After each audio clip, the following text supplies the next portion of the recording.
जब आप अपनी गर्दन चटकाते हैं तो इससे आपके जोड़ों को हिलने पर मजबूर होना पड़ता है, जिससे कभी कभी तरल पदार्थ में छोटे हवा के बुलबुले फूट जाते हैं और उसी से वो चटकने की आवाज आती है।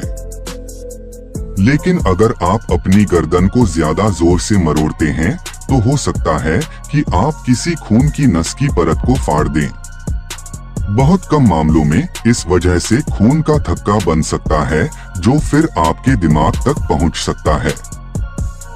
एक बार वहां पहुंचने पर थक्का खून के बहाव को रोक सकता है और स्ट्रोक का कारण बन सकता है। फैक्ट्स जो बदले आपकी सोच। सब्सक्राइब करें एलिवेट बाय फैक्ट।